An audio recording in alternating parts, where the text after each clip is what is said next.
mean, this game in general looks like a hard game for the Ursa. I mean, what do you sort of, what's your plan this game as the Ursa player?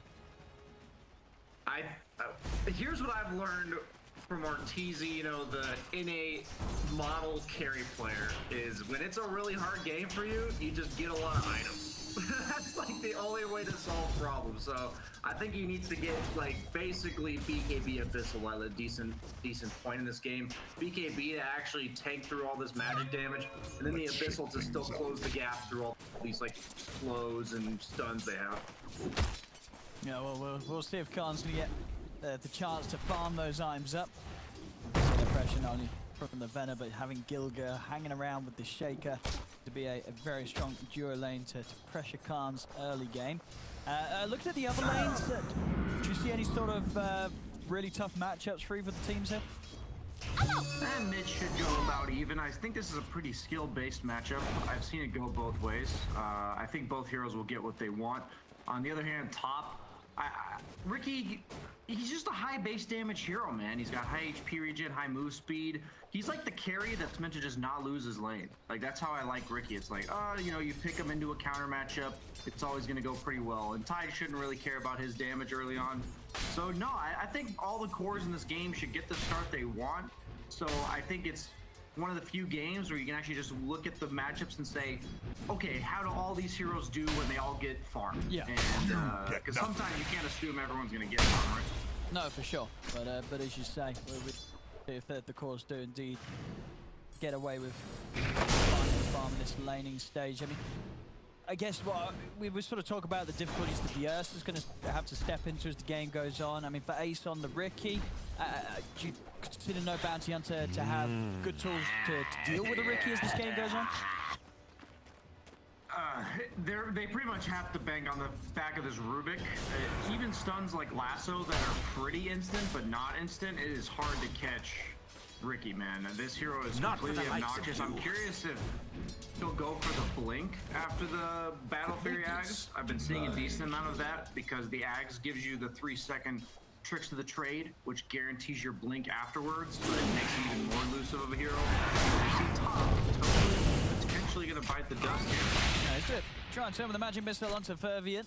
BliNcc chasing him down, anchor smash. Fairy Fire keeps tOfu alive. Same time, Ace, he's on the verge of finishing off Fervian, jumping in with the tricks to trade. Just needs 2 more hits now with the regen that Fervian has going with that tango. Ace is hunting to finish him off.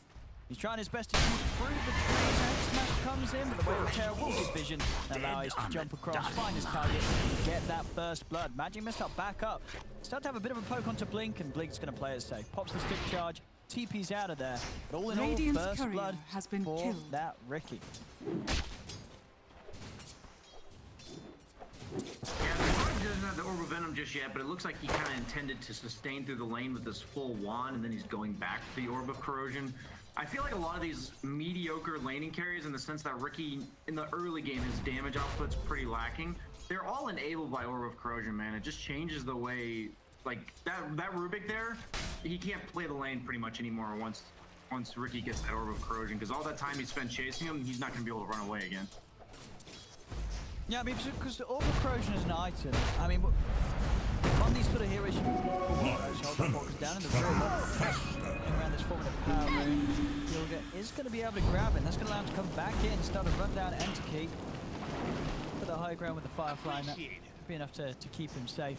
But yeah, so on heroes on Riki, Orb of Corrosion pretty much every game. Are there any sort of games where you skip the item? Or is it that good? It's either when you're losing your lane to a point that you don't feel like you can be aggressive, or the other person's given up on the lane so quickly that you just don't need it. Sure. It's pretty much when like, if it's a contested lane at all like this, I would say I'm buying it almost every time. It's just too value. I feel like this item, the Orb of Corrosion addition to the game, proves just how balanced the game is around the fact that items take slots. Like, the thing that's broken about it is that you get Blightstone in 1 slot. Yeah. Like, that's pretty much what makes it. So many heroes, they want to go like Blightstone, or like they eventually have to sell the Blightstone Venom very early, and they just don't have it anymore. You see a rune engage. See them try to go for Fervian. tOfu popped the stick charges and kites them up. and the magic missile finishes him off. tOfu does still go down. Trade will be there. Still, there's all this action that Ace is getting involved in positively. 1-0-1. Continue to have very nice farm in this top lane. I mean, as you see, all three lanes at the moment, the cores of Hellbear Smashers, just that little bit ahead of their counterparts on no bounty. Yeah, I think Riki is heavily favored in the Ursa matchup. The Carry, as we see Ursa actually does okay. This is the one death Kyle was talking about. You gotta die 3 times, I believe. Kyle said 3 times, so that's 1 of 3. Ursa's not too happy about it though, because doesn't have any salve coming out from him or the Kyle. But the Riki matchup is so hard because he has Cloud to make you miss, and then Ursa actually never really buys like armor items. Radiant's middle tower is under ultimate. attack. So any heroes with heavy physical burst are actually pretty annoying for Ursa to deal with, and Ursa looks like he's gonna just Oh, nicely done. Yeah, Flash indeed able to get the last hit in on him. As kAAN, of course, still out of the lane for 20 seconds, but no benefit in terms of the golden XP going the way of Hellbear Smashers. Thank Flash. that might actually be worth it as a carry because Sure, for the reset to either die or get a ton of regen, right? So now he gets to come back full mana. Obviously, if he had fed the kill, it'd be not worth it. But the fact that it got denied, I would say is they're very happy with that, all things considered. Yeah, absolutely. To the point where maybe he was even sort of playing for that. You know, he wanted to be deniable status. Yeah, I'm gonna run up there and get galed, man. Just deny me with your. Yeah, that's what you tell you. That's what you tell your supporters, right? When you're, you know, doing that as an Earthshaker or any sort of carry, getting yourself in that deny range. Where'd you go? And yeah, back to lane, and with the 2 rings, yeah, he should be, yeah, pretty kitted out to deal against this sort of damage over time from rASmus. But still, of course, just not able to farm anywhere near the same as the pace that Ace is hitting up top. Bottom lane. Gilgir trying to get a position to hold down kAAN. Tried to turn over his rASmus, but he hit the 6 rASmus. The ult is out. kAAN will fall. Again, it's another deny though. I mean, hey, you know, Flash. This one's nearly as last one. But you know, hey, 2 denies in a row. Flash, he's on a roll. He's on a roll here. As top lane, Radiant's middle Ace, tower is tOfu under the travel attack. poke onto BliNcc. BliNcc rather tanky as the Tide, but showing the 1 point of the passive. But not tanky enough. Good body blocks here from tOfu, setting up for Ace to finish up the kill. They got a bark. Oh, thanks.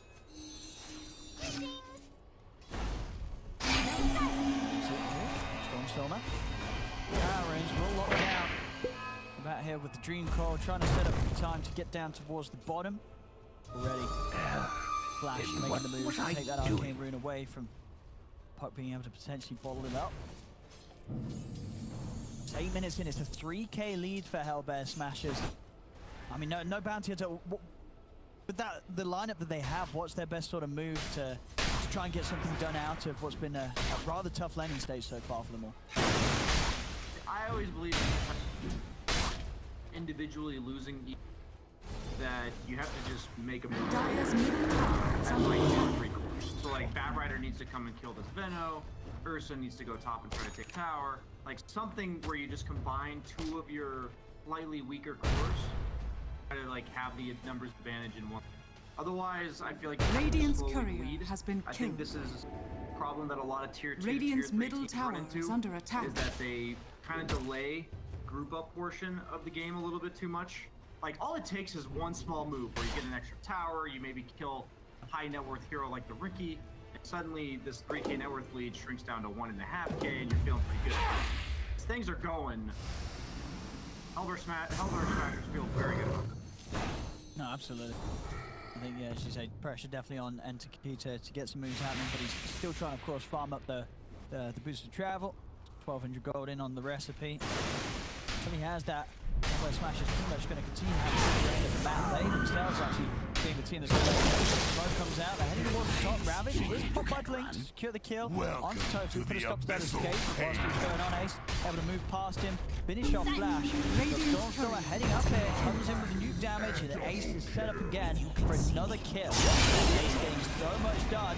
Lasso being used by ntakii, but there's not really any follow-up. Doesn't matter. He alone is able to kill off the Earthshaker. Ace, he's in onto Fervian though. The trick's the trade. It should be another kill if he can get that final hit. He's trying to find it. Can he get on a mega kill streak. Silence from Stormstormer over towards the bat. ntakii's got to be careful. Ace jumping in. TPs are coming over. Tricky trade, not quite enough to finish ntakiii. Mass TPs here to try and turn things over towards Ace. Ace, he's just going to TP out. He knows that they've got nothing to cancel it. And Stormstormer also able to orb safely away. So he's just getting away with so much here, Ace. And this sort of involvement, 5-0-1, and the farm that he's had, it's going to be a very quick battle fury on the Riki this game. Yeah, I think this game is a good highlight of why Kyle was so for the two support picks in the first round, the Rubick and the Coddle. Because the fact that they picked two supports, usually there's some weakness that you're exposing. In this case, I think it's just the fact that they're two very position-based pushy guys. To pick the Rikis, the PAs, Radiant these heavy physical gap-closing heroes that just usually are limited at damage at this stage in the game. Usually it's tough for Riki to get kills this early, because there's so many squishy heroes for him to basically feast on. His limited damage output is not really a problem. Kills from Hellbear is going on multiple lanes at the same time. ntakiii ended up going down to tOfu at the same time. Bottom lane, Ace and rASmus, they're hunting in for this. rASmus does get a bit low, and now with the TP heading back in for the Radiant's bottom tower to back away. So might be able to kill the Rubick off. Radiant's middle tower has fallen. Yeah, it's hysterical. Yeah, especially with the extra backup coming in for the Venge. They're going to have 3 heroes ready to push in onto that tier 1. Top lane, Gilgir will be able to keep himself in the shadows. BliNcc indeed down bottom, starting to poke at kAAN as he has to pop the Enrage and just head away from this tower, as this area of the map looks to be a rather scary one for no Bounty Hunter to stick around in. And indeed, they're leaving this place, and they will let Hellbear Smashers take away this tower. One of the number one words of wisdom that always stuck with me, Radiant's bottom tower is under attack. Was if you TP to a lane, you farm 1 creep wave, and you walk away, that was not a good TP. that's exactly what the Ursa just did. He's like, oh, well, I guess I gotta get out of here now, because I'm sure what Smash thought is, does Ursa really want to be against the Radiant's bottom tower. Radiant's bottom tower is fallen. Immediately booted out, and pretty much just a free tower for them. They're already ahead in the mid tower. Dire's middle tower is under attack. That's a scary map to go at. On top, that's good though. Yeah. Just TP. TPs are coming in to try and fight back against the starting no bounty hunters. Both BliNcc and Flash trying to escape. Flash taken down incredibly quickly. Recall drops down onto ntakiii. They do have the Ravage coming out to the 3 of them, but today have down to Gilgir and getting low. The two kills from no bounty hunter, but it's looking like Ace just might have the cleanup here. Triple kill for the Riki. Over towards the back they go as an ultra kill at 13 minutes is picked up by Ace. There's no bounty hunter. They really put everything into that, trying to fight until Hellbear Smashes behind that tower. They get kills, but it's so much gold and XP that this Riki is getting. Ace is just completely out of control. That is the Battle Fury done on top of the Treads Orbital Corrosion at 13 minutes. Holy crap, I thought he was still the broadsword away. He's actually just done. That's, the thing is, like, 13-minute Battle Fury for, like, a free farm Ursa or, like, a free farm Jug, since they have this steroid, you know, Finn or the Earthshaker for Ursa, is not that unheard of. But Riki, like, part of the balance of the hero is not supposed to be able to get a 14-minute Battle Fury with an Orb of Corrosion. He didn't, like, skimp out on items either. This is, dangerous zone. I don't even know. This is terrifying. This is, feels like a free win if I'm the Ace playing Riki here. Yeah, especially considering how flawless his moves have been so far. Ace not dying at all this game, as you mentioned before. Just the fact that it's picked into a lineup that doesn't have the best of ways of catching this Riki, unless ntakiii and BliNcc can come off with some really big ults to open up onto him. But even then, having the saves, Hellbear Smashers, they've got tOfu on the bench. There's going to be ways to get Riki out of any sort of trouble if he does end up in it. Yeah, oddly enough, I think the best heroes against Riki are ones that at this stage in the game just don't really mind getting blinked on. Yeah. Like, before he has damage. And pretty much every hero but the Tide is terrified of blinked on by the Riki, even before he had damage items. And it's going to quickly get out of control. He gets his axe scepter on top of the map. If you guys have not yet witnessed it, I'm sure Dire's middle tower you'll be is one under of the people attack. typing OS Frog in chat at some point when he gets an ultra kill with one trade because this is the damage output is insane. If you cleave off of the backstab damage, you're hitting 2 targets at once, you're getting double the. You're basically getting like quintuple the value, multiply everything. Yeah, and yeah, those sort of moments are very likely to happen in the game where Riki's getting these items this quickly. This is going to come at a stage of the game where no bounty hunters, heroes are going to be just so vulnerable to that sort of hard hit that Ace is going to be flying in with through the tricks of the trade.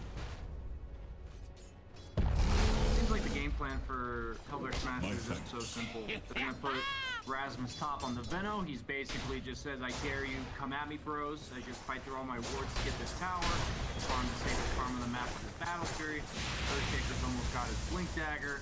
And basically, they're just farming more of the map than Radiant, as Earthshaker does get lasso 200 gold off of his Blink Dagger. So it would be a cost of that. And they're going to be able to get Gilgir out of there. Swap down to the low ground. They protect the Shaker. He's able to turn with the Fisher onto the 2 of them. ntakii nearly dying, actually. There's the neutrals. To keep himself alive. And tOfu will fall. But as you said, the important save being done. Making sure that Gilgir gets out without his bank account being affected. Gold off the blink. Yeah, most notably, Riki's farming bottom.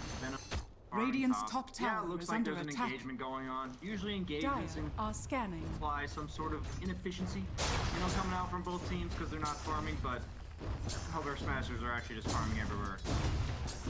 He's gonna go stack the ancient. Actually, Riki's the most annoying hero in this regard because you can't stack unless you consistently attack, which is, wow, he did this correctly. Okay.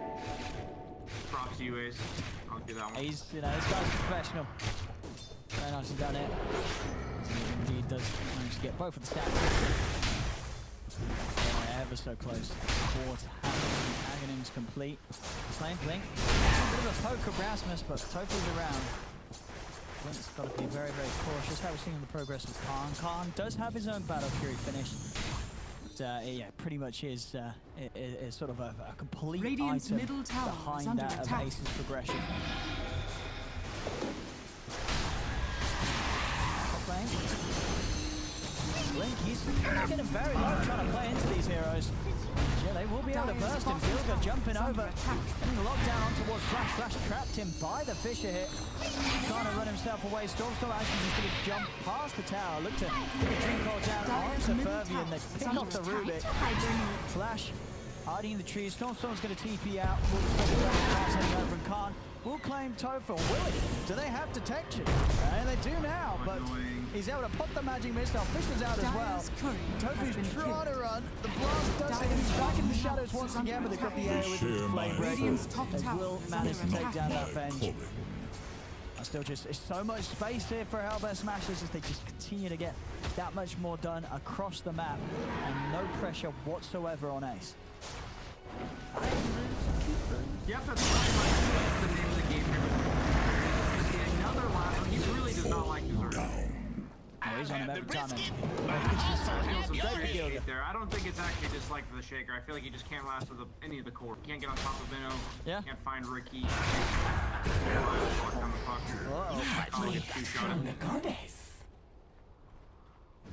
pretty nasty.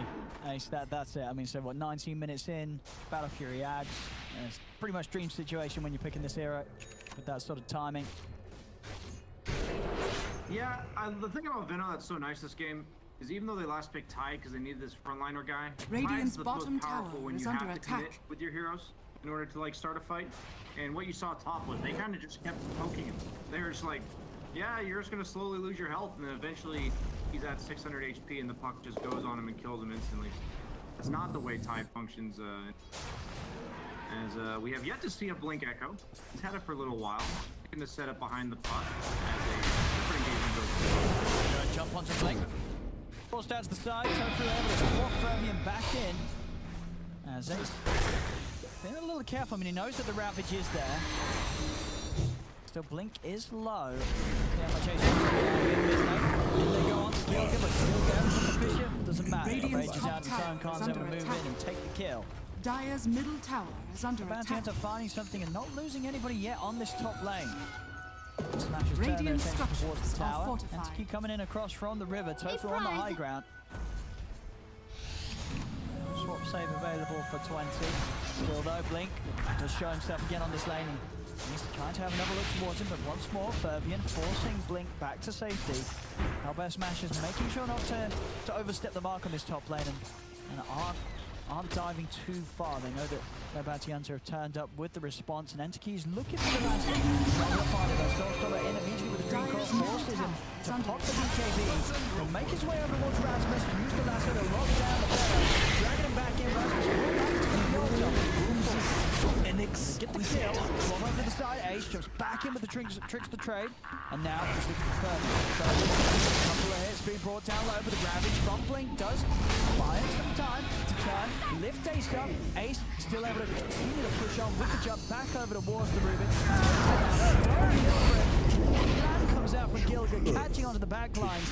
As they're looking to now turn back over towards Gilgir. There'll be a buyback from Fervian, but Ace is bringing them up one by one. Tricks of the trade in place. BliNcc is back underneath the tower, but Ace, he finds the attention over towards him. As it's an ultra kill for Ace yet again. As they just do not have the means to deal or hold back this Riki, even being caught in the Ravage and the telekinesis. That was it. That's all they have to disable him after those two spells used. The whole fight is just a free reign for Ace to jump around as he wishes. Yeah, I'm pretty surprised the Ursa went and got the rune prior to that fight. And had like an entire bottom half of the massive farm because all of Hellbear Smashers was top. And the Cuddle actually recalled him into the fight. I don't know whose choice that was. He was a recipe on the BKB. He's not quite ready to fight yet, even though he's behind the Riki. And I think when you're behind like this, you have to kind of just recognize, when will I be at my strongest? You know, what's my best chance, even though I'm still going to be weaker, to fight? And he just shows up to the fight and like just gets nuked out by like half the health from Riki and the other half from Jake. I think that was just a little bit preemptive of an effort from Radiant squad to try to make a comeback in this game. And when you try to make that move a bit too early, it kind of just makes things worse. And you mentioned, of course, you know, for sort of Riki, a lot of different ways you can go after the Ags Battle Fury basis. Did you like the choice here from Ace? Just looking to straight step up the damage and go for the crit?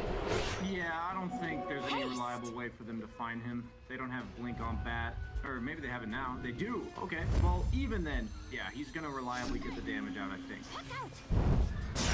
No reason to not be. Jump on there. Against Stormstormer. Under attack. Puck is out. It was off the back of both teams trying to make a smoke. Ursa's 300 off BKB. Stop recalling him. Going into the pit, there's going to be a buyback from Stormstormer. I mean, you're right, kAAN hanging around and not quite having that item finished. Radiant's bottom tower is under attack. I have to imagine he's like calling it or something. Like, get me in the fight. I know this feeling, man, as a carrier. Like, I just want to fight. I mean, here we go. He's got it now. Yeah, so it's on its way. The BliNcc going on the side here. He's going to go down. Yes, Stormstormer's in with the coil. Doesn't quite catch the time of the coil, though. So BliNcc takes a step back. He's fine. Turns actually with the opportunity to find the Ravage onto the heart. Past it all again. The slam on the two. He takes out both BliNcc and Flash. And it's just another clean-up here from Ace. Ace just jumping target to target. Over towards the Ursa they go. The BKB already being used and coming to an end. kAAN will be slowed and finished off there. Ace jumps in. Just kill after kill after kill for this Riki. 17-0-2 for Ace. Radiant's middle tower of course, dominant performance from Miracle on his Slark earlier. We're just seeing another one of those games where just one of the heroes just gets completely out of control. As Ace just continues to add to the kills here, and that's going to be the full table that's done in 24 minutes. Yeah, Riki's pretty much in the same category as Phantom Assassin. The heroes aren't used to have some flash storage. Once they get 2 or 3 items, they just... the snowball potential of these heroes is absolutely insane, and we're seeing basically perfect example of this in this game. It's insane timings there. This is 6 minutes faster than the patch fastest in the Riki games that we've had from Ace. Radiant's middle tower is under attack. Very, very nice time here in this game one. He crits for 1150 during trips. and he's hitting 2 Dire's targets. bottom So tower is under attack. potentially doing 2,200 a hit for a crit at the same time twice. Yeah, all whilst being in a place where you can't do anything about it. Yeah, he's basically omni-slashing at Yep. that point too. Oh, yikes. You just got to run. But that's pretty hard. As, Radiant's you know, middle of tower course, is this under lineup of attack. Hellbear smashes pretty much all the 4 of the heroes offering some sort of control to lock you down or keep you in a slow Dire's state. So bottom Ace is tower is under easily going to be attack. punching into you multiple times during the tricks to trade. Ace, he's just up to the high ground. Blink. He's getting low. Ace, he wants to try and Radiant's finish it. middle tower is Won't under manage attack. to do so. There'll be a bit of disable Dire's there for Fervian. structures are fortified. So they've got to be very careful how they approach the defense. Ace, with that Aegis still for 3.5 minutes. Dire's bottom More than tower happy to is jump in under there. It's the attack. GD really spawning in the river. Bottom lane card. He's going for the BKB and the TP out, but the swap's there. tOfu is able to really start to can't escape. He gets the tower though. And you know, Card, he's going to say job done. Objective complete. Mid. Walk. Blink. Dire's top tower is He's under running. attack. Woo, there we go. Crits coming in. And this Tide just gets completely shredded by Ace. Flash, fortunately not for his does have a Ghost Scepter. They managed to find the Master on the Riki. Did he die? I don't know if he does. And even if he does, he's going to have that second life. He jumps over towards Fervian. They will, or will they get him the once? They're not even going to get him the once. He's able to get out, and he's able to play for another 2-3 minutes with this Aegis, as they couldn't even kill him the once. Double harm shall I That's just choose. Riki Dota, Radiant's man. middle tower Heroes is that under attack. they're balanced. Already, I'll say it again. They're balanced based on how many items they're supposed to have at this stage in the game, and this is way more items than it's supposed to have right now. Yeah. 27 minutes Radiant's in. middle tower Ace has just, fallen. yeah, he's about 6,000 gold ahead of anyone else in the game. And the other guy you're ahead of is Radiant's middle Batrider. He's not has exactly fallen. That's a dead bat as well. That's a, There you go. That's the other guy. yeah, it was kind of close, but not quite close enough in farm. Ace, might go down this time. Jumps over the tricks to trade. They do lose Gilgir on the Shaker. They will lose Ace's Aegis. There's him down the once, but now the BKB and the Enrage has been used by kAAN. kAAN's going to get out of there. Really slow. Doesn't manage to get the Ravage off as Ace jumps in underneath the tower. They're going to get the kill. They do manage to kill off Ace. Radiant's He middle dives in for it, but a quick reaction there from BliNcc with the Ravage. And now with a Fade Bolt.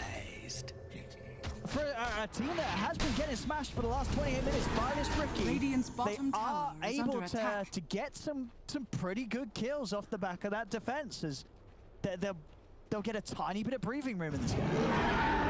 Yeah, the kill also went to Ursa, so the net worth is going to be well used, and he's working on that Basher. I'd say like 2 or 3 more of those from Ace, and this is a problem. But that's about where I leave it at. Okay, yeah, but would you actually say 2 or 3, or do you think it needs to be more, or do you like literally want 2 or 3 Radiant's more bottom tower is under deaths attack. as the Riki, even though you're as far ahead as he is, could still cause troubles for Hellbear Smashers in this game? Yeah, I just think Riki's main weakness going into a Invisibility. hyper late game is that he can't play in the game. Yeah. So if you manage to feed away a couple times, eventually all the supports have Force Step, Ghost Scepter, Yules.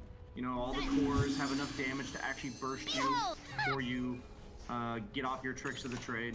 So it does become a bit harder to carry the game, and that's why I think it takes like 2 or 3 more deaths. Okay. It's going to be a while before it's a problem, but I'm pretty sure that's just, you know, him being 19-0 and really feeling himself going deep into the base. I don't think it'll happen again, but we'll just have to see as Radiant looks to capitalize on this momentum with a 5-man smoke. No Ravage though. Yeah, how long have we got on that? Still, yeah, 50 seconds. So just gonna be really around the map Radiant's showing bottom tower telekinesis is for under that attack. lockdown. They're like, nope, never mind. Very hard to make moves.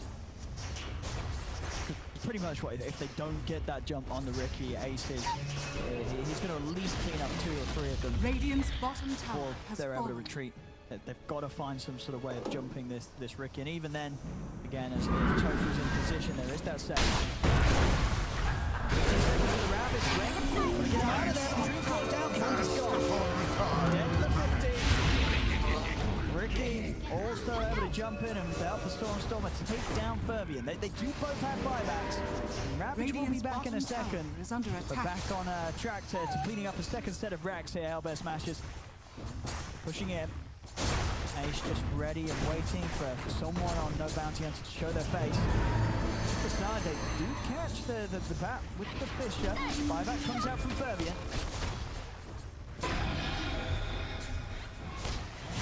See what sort of a jump they are able to make. Fervian is able to steal those plague wards, so can start setting up a little bit of an annoying high ground defense against the pushes of Hellbear Smashers. And Hellbear Smashers, they'll back off. Of course, Roshan will be spawning relatively soon, just under a couple of minutes until that's back in. They came to play it safe. That it's going to be difficult to kill the Riki once. Pretty sure it's impossible to kill him twice, so might as well make it impossible for the opponent team to win. I have no problem with that at all, as they look like they want to make something happen now that they do have Ravage before Roche is a... Find a jump. The fight's open. Not a bad way to start it. Take away that bench, take away that potential stage. They then do get on one of the bigger doors. There'll be a buyback from tOfu straight away though. Moving in with the BKB, ntakii trying to find his target. Won't manage to do so. As now, Hellbear Smashers looking to run straight back towards that Bounty Hunter. Ace looking for the chance to jump in, has picked up the BKB now. So that Ravage, much less of a threat, and the lasso, the only real thing that can pressure him.